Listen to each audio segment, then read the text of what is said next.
সেদিন আমি মেসেঞ্জারে ঢুকলাম, মেসেজে গিয়ে আমি একটি মেসেজ পেলাম, যেটা একজন মেয়ের মেসেজ ছিল, অনেক লম্বা মেসেজ, এবং এই মেসেজে একটা সুন্দর মেসেজ আছে যেটা আমি তোমাদেরকে শেয়ার করতে চাই। যেহেতু এটা অনলাইনে যাবে, অনেক মেয়েরাও এটা শুনবে, অনেক বোনরা এটা শুনবে, অনেক কিছু শেখার আছে।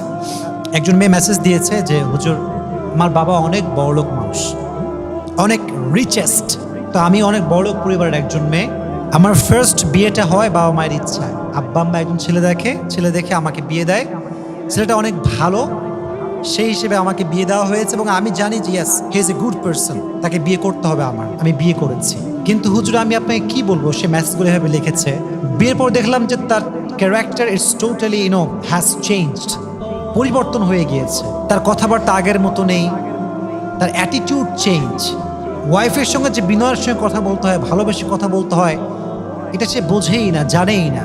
আমি অনেক ছোট ছিলাম সে সময়ের কথা, তা আমি কিছু বুঝতাম না যে আসলে স্বামী এরকম কেন করে। একটু বড় হওয়ার পরে বুঝতে পারলাম ছেলেটা আসলে আমাকে বিয়ে করে নাই, আমার বাবার টাকাকে বিয়ে করছে।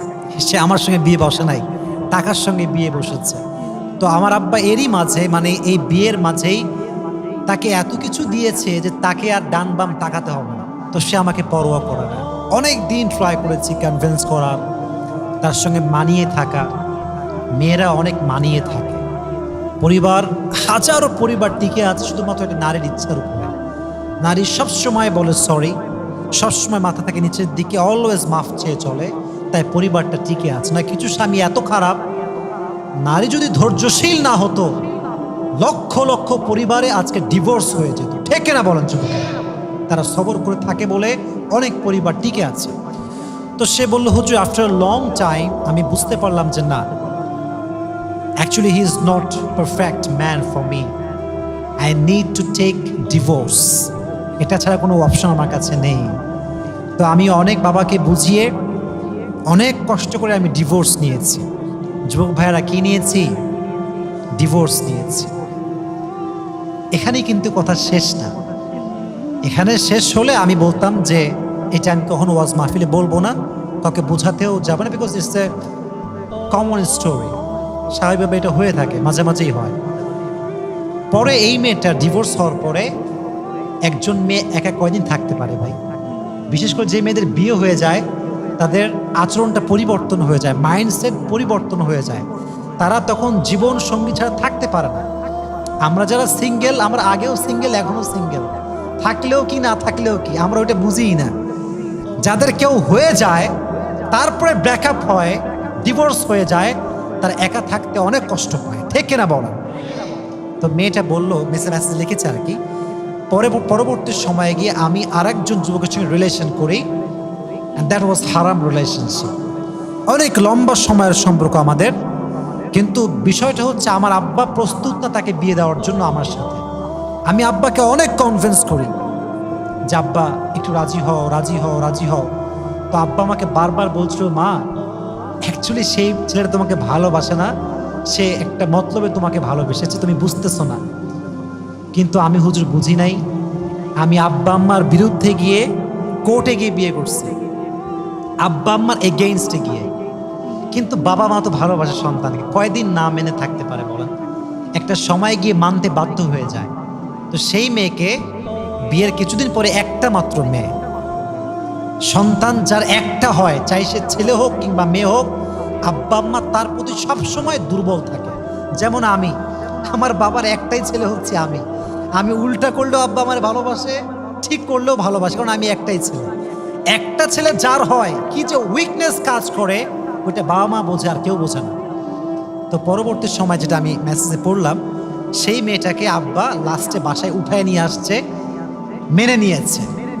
এবং এটাই ছিল হচ্ছে ছেলের চাল। ছেলে চেয়েছিল যে কোনো মতো আব্বা মানলেই হয়।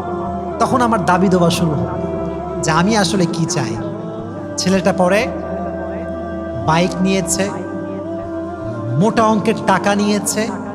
যখন সব নেওয়া শেষ, শুরু হয়ে গিয়েছে বাজে ব্যবহার। তবে মেয়েরা প্রথম সংসারে যেই পরিমাণ অভিযোগ করে, দ্বিতীয় সংসারে কিন্তু সেই পরিমাণ অভিযোগ করে না। প্রথম সংসার যেমন একটুতেই অধৈর্য হয়ে যায়, দ্বিতীয় সংসারে কিন্তু তার চরিত্র পরিবর্তন হয়ে যায়। হাজার কষ্ট পেলেও চুপ থাকে। ঠিক না বলেন? তো বললো, হুজুর আমি অনেক ধৈর্য ধরেছি। পরের ঘটনা, সেটা নাকি বলেছে যে আমাকে 50 লাখ টাকা দিলে আমি আপনার মেয়ের সঙ্গে সংসার করবো, না হয় করবো না। এবং আমি অবাক হলাম, বাবা মেয়েকে কতটা ভালোবাসে আপনি চিন্তা করেন। পরে নাকি ওর বাবা অনেক ম্যানেজ করে প্রায় নাকি 30 লাখ টাকা 40 লাখ টাকা তাকে ছেলেকে দিয়েছে আর কি, যে ঠিক আছে আমার মেয়ে তো আগে বিয়ে হয়েছে একবার, আবার ডিভোর্স হয় তো খুব খারাপ জিনিস, তো খুব খারাপ বিষয় এটা। আব্বা তো এটা মানতে পারবে না। পরে মেয়েটাকে সে আবার রেখেছে ওখানে। কিন্তু ছেলে তো ছেলেই, ছেলে যখন বেঈমান হয়, এত বেঈমান হয় ছেলেরা, এটা আমি কল্পনাও করতে পারবো না। যারা টাকার লোভী, এদের মতো জঘন্য পুরুষ দুনিয়াতে আর কেউ নাই, ঠিক এরা বলে। সবচেয়ে জঘন্য পুরুষ হচ্ছে এরা। এরা এত নিম্ন লেভেলে যেতে পারে, আপনি ইউ কান্ট ইমাজিন ম্যান, আপনি কল্পনাই করতে পারবেন না। ইস, পরে ফাইনালি সে মেয়েটা লিখেছে অনেক লম্বা মেসেজ, আসলে অনেক ধৈর্য নিয়ে পড়েছি মেসেজটা, এত ধৈর্য নিয়ে কখনো মেসেজ পড়ি না। লাস্টে সে লিখেছে, হুজুর আমার এই সংসারটাও ভেঙে গিয়েছে। তো আমি শুধু এতটুকুই ভাবলাম, আল্লাহ সবাইকে সব দিক থেকে সুখ দেয় না। হ্যাঁ, বাপ কোটিপতি কিন্তু মেয়ের ডিভোর্স হয়ে গিয়েছে 2 বার। বিশ্বাস রাখেন, আমাকে বিশ্বাস করেন, বর্তমান সমাজ হচ্ছে এমন, ডিভোর্স হয়ে গেলে কোনো মেয়েকে সমাজ আর মূল্যায়ন করতে চায় না, চাই সে ভালো হোক চাই সে খারাপ হোক, ঠিক কিনা বলেন যুবকেরা? সমাজটাই এরকম হয়ে গিয়েছে। পরে সেই মেয়েটা লিখেছে, হুজুর আমি দীর্ঘদিন যাবৎ প্রায় 1 থেকে 1.5 বছর বাসাতেই আছি, বাট আমি একা থাকতে পারি না। ওই যে আগে বলেছি, যা লাইফ পার্টনার হয়ে যায় পরে সে একা থাকতে পারে না। পরে মেয়েটা আমাকে লিখেছে, হুজুর আমি কি করতে পারি, আপনি একটু আমাকে হেল্প করেন, কোনো দিনদার কাউকে আমি পাই কি না, এরকম আমাকে হেল্প করেন। কিন্তু আমি ভাবতেছি, এইটা যুব সমাজে এখন আমাদের যে লেভেল, আমাদের যে চিন্তাধারা, একবার ডিভোর্স হইলে কেউ বিয়ে করতে চায় না। যেই মেয়ে 2 বার ডিভোর্স মানে জীবনে পেয়েছে, তাকে কে বিয়ে করবে? সমস্যা আর কি। সব যুবক তো টাকা পয়সা চায় না, একটা ভালো বউ তো সবাই চায়। যুবক ভাইরা চায় কি চায় না? চায়। এর জন্য আমি বোনদেরকে বলবো, বোন যাকে বিয়ে করছেন একটু ভাবেন যে সে আপনাকে বিয়ে করছেন, নাকি আপনার বাপের টাকাকে বিয়ে করছে, খুব খেয়াল করবেন। অনেক যুবক ভাবে যে খালি একটা বড়লোকের মেয়ে পাইলে হয়, টাকা পয়সা নিব, যৌতুক নিব, ইস্টাবলিশ আমি হয়ে যাব যখন, বাস আই উইল লিভ, আমি পালাবো, আমাকে আর কেউ খুঁজে পাবে না। এরকম বদমাইশ গাদ্দার যুবক আপনার বাংলাদেশে আছে না নাই? আপনার বলো না কেন, আছে না নাই? অনেক আছে। তবে মাথায় রাখবেন, আল্লাহর মায়ের হচ্ছে সবচেয়ে বড় মায়ের। আল্লাহ কাউরে ধরে না, ধরলে কিন্তু যেই দিন আপনারা আল্লাহ ধরবে সেদিন একদম কায়েদ করে ফেলবে। মনে করছেন টাকা মেরে খাবেন, বেঈমানি করবেন, বিশ্বাসঘাতকতা করবেন, and you will be the most happy person in the world? No, no, no, no, no, no. এটা হতে পারে না। বেঈমান কখনো সুখী হতে পারে না, গাদ্দার কখনো সুখী হতে পারে না। যে মানুষের বিশ্বাস নিয়ে খেলে, তাকে একদিন আল্লাহ এমন ভাবে ধরে, তাকে সমস্ত কিছু থেকে নিঃশেষ করে ছেড়ে দেয়, ঠিক এরা মনে হয়। আল্লাহ যুবকদেরকে হেদায়াত দান করুন, সকলেই পড়ে আমিন।